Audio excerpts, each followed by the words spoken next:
The Hyundai Grand Creta was launched very recently in South Africa. We attended the launch. There is a video on the channel taken at the launch as well that you can see. What is the Grand Creta? I think if I get it right, it's called Alcantra in India, which is where it's built. But they decided on Grand Creta for South Africa. It looks from the front very much like the normal Creta. Not a bad thing at all. That corporate grille from Hyundai that we become used to, become wider, become larger, things like that. But there are a lot of features, and taking into account that this is the top spec elite model, let's have a look at a number of features. LED headlights standard across the range. Very interesting from Hyundai.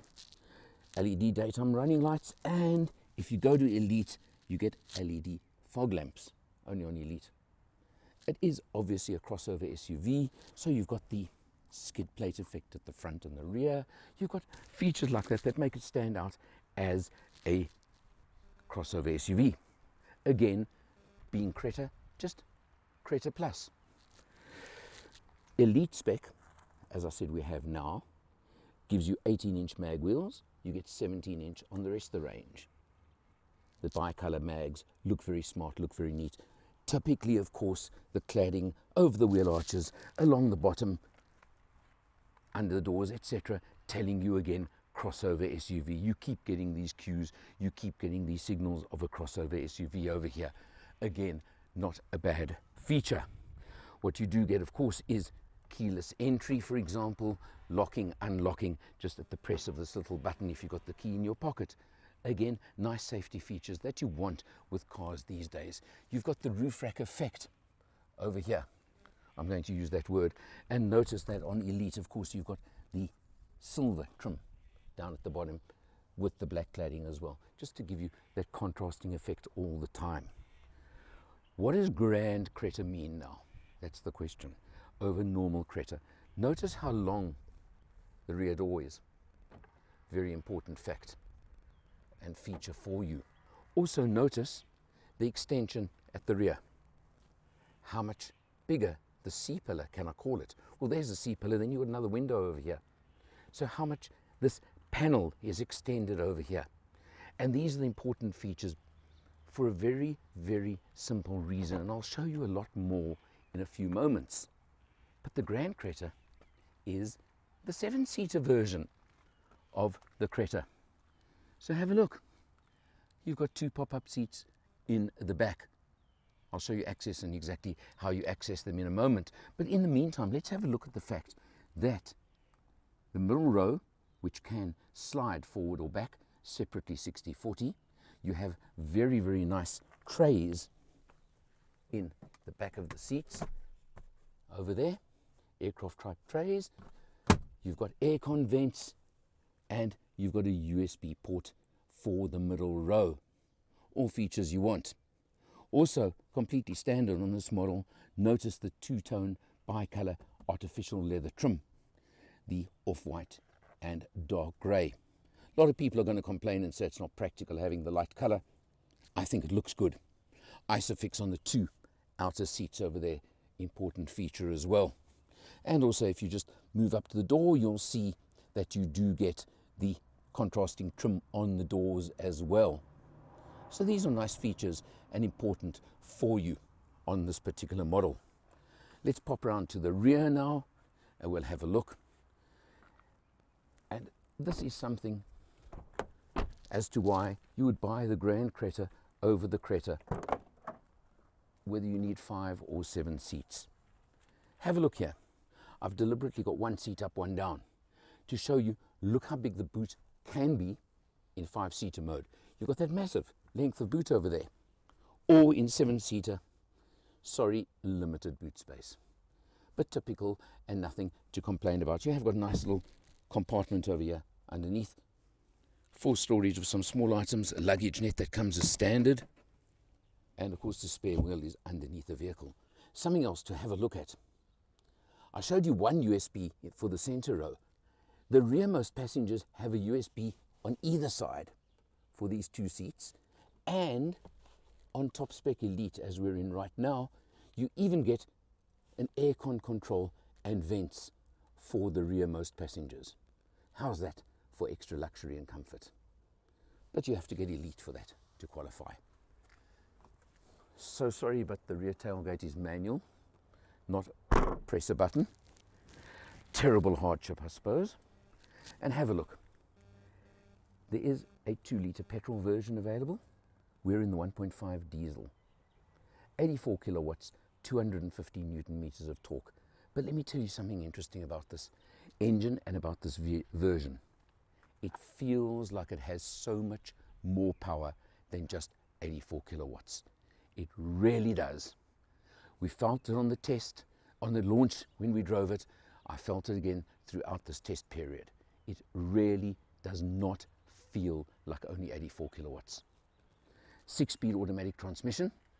There is a base model in the petrol only with a 6-speed manual, otherwise the rest are all auto. So the question you'd have to ask yourself, there's approximately 25,000 Rand price difference between Creta and Grand Creta. Which one would you choose? Do you want the extra boot space, the extra length, and the possible convenience of 7 seats when you want them? Or don't you? Only you can choose that.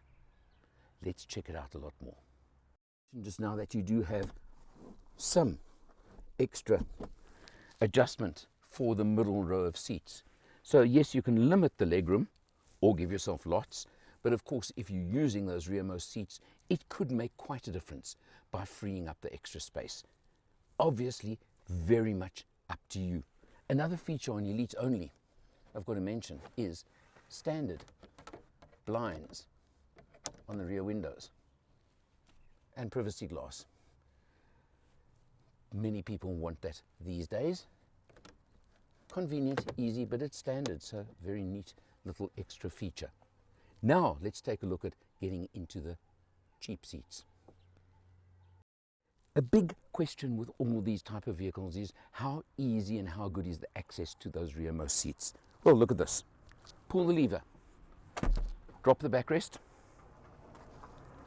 flip the seat, and look at that space you've got now to access the rearmost seat. Getting in, let's see, for me. Up one, nice, lots of space with the seats up, and sit, there you go. Remembering I did place the seat in its most forward position. Lift it up, get the backrest to a reasonable rake, and this is not bad. I must say, headroom, well, my hat's kind of just touching, but I don't think that's a disaster in itself. I've got lights in the roof above me. I've got a USB, I've got aircon with control, I've got cup holders. I think I could live with this. Kids will thrive back here, that's for sure. Adults, it's a tiny bit cramped, but I don't think it would be that terrible or that bad a punishment. Would be a decision you can make.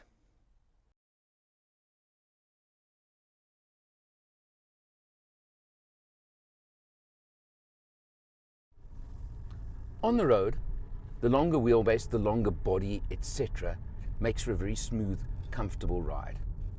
I call this car a cruiser. No, you don't buy a smallish engined turbo diesel for performance and power. Sorry, they don't go together, do they? That's not what this car is about. This car is about transporting the family in comfort. Whether it's 5, whether it's 7, that's your choice. But you can do it in comfort. Something that struck us on the launch and has certainly struck me during this test is how exceptionally quiet this diesel engine is. And you seriously don't even realize it's a diesel a lot of the time, except when you look at the fuel consumption. We'll talk about that just now because boy, oh boy, is that exceptional on this car. But I'm not going to spoil, that's a surprise. I'll show you just now. But the thing about this car is it's light, it's easy, it's comfortable. 6-speed automatic gearbox does its job perfectly well. It's got an eco mode and a sport mode. Sorry, waste of time in a car like this as far as I'm concerned. You don't need them. And that's as simple as that. The turbo diesel has got enough oomph and enough torque to give you overtaking ability if you want it.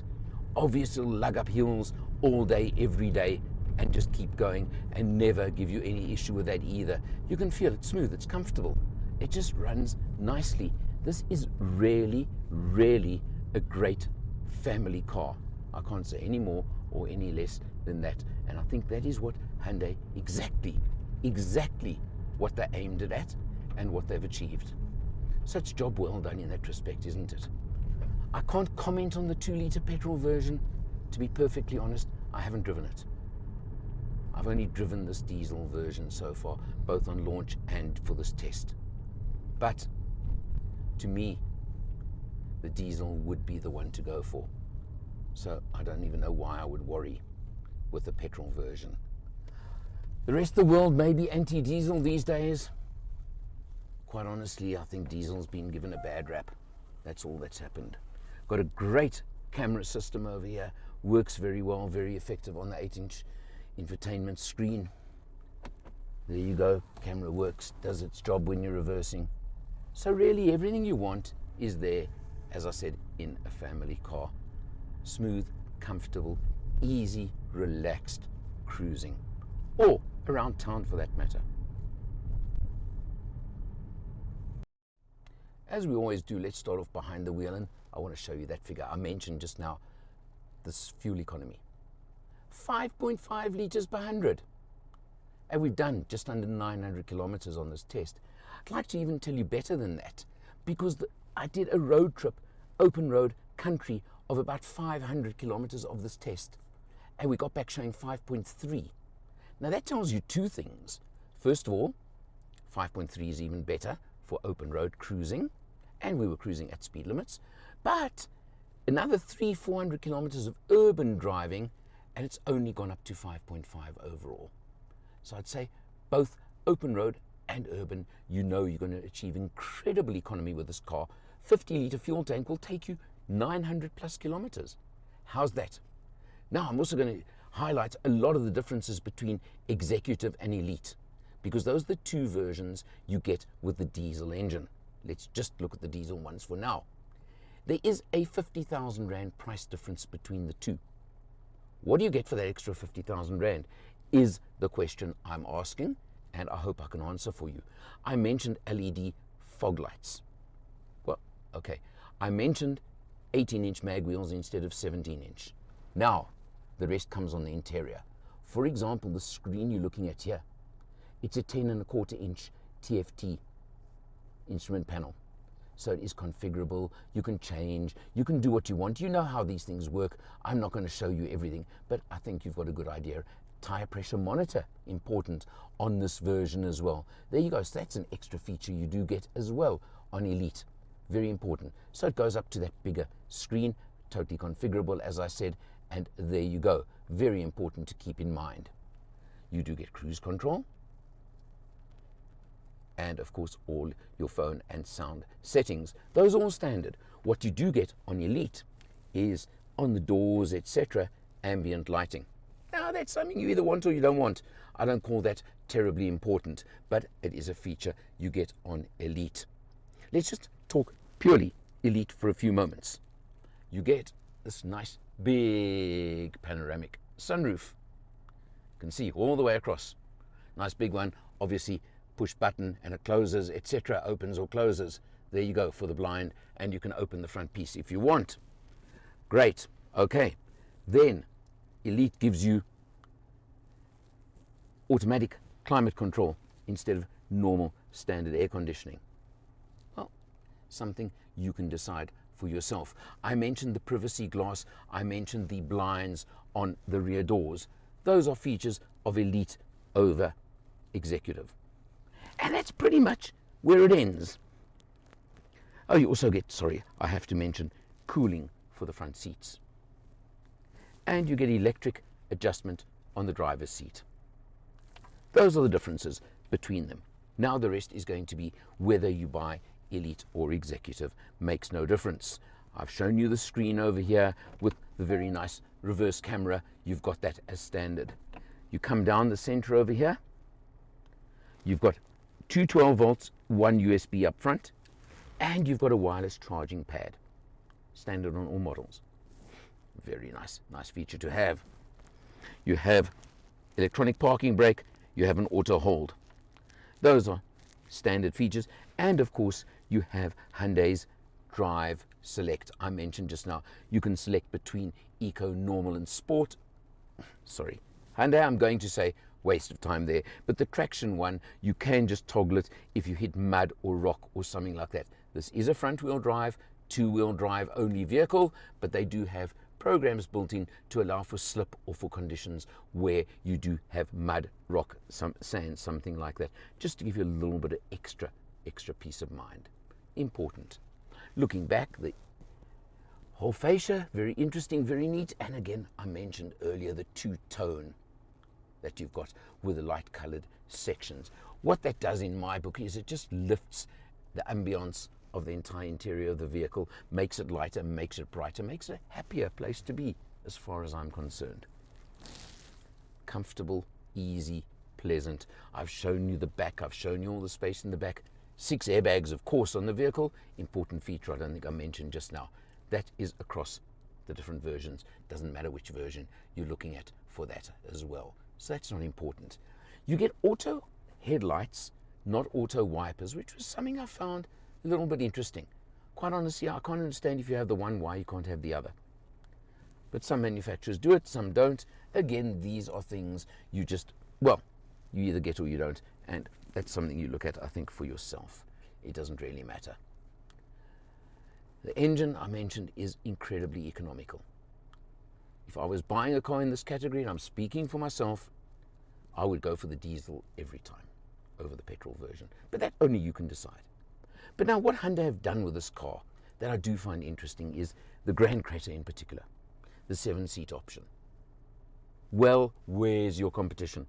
Isn't that always the question? What competes with this car?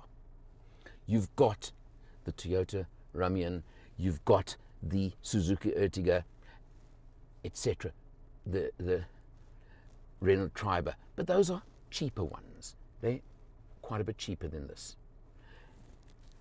Interestingly, recently launched at similar money, you've got the Chery Tiggo Pro 8, which possibly offers a bit more, but then is petrol only and certainly going to be much heavier on fuel than this one. So an interesting question mark there. Or you've got the VW Tiguan Allspace, which I would say competes very head-on with this in everything except price, because it's going to cost you quite a bit more money, especially spec to this level. And I can't think of anybody else that offers you the 7-seat option in this little niche category to compete with us. So I think Hyundai have done a good job there and boxed very clever bringing this version here, because it offers something that is pretty difficult to find from any other opposition. So of course the price. Well, as we're sitting in it right now, $559,900. As I said just now, you can get the executive diesel, same engine, same gearbox, same body, minus, I've mentioned a number of items, for $509,900. That's a choice you're going to make, and I think your bank manager will make for you. That's who will make that decision for you once you've decided on the Grand Creta. But I really am struggling to find anything that I can find fault with or complain about on this car, because I think it's a job well done. Don't forget Hyundai's 7-year, 200,000 kilometer warranty as well. That is pretty much market leading. So that's something to look at just on top of everything else. Overall, I think this car speaks for itself. Now, you need to go and test drive it. For Motor Matters, I'm Alan R. See you next time.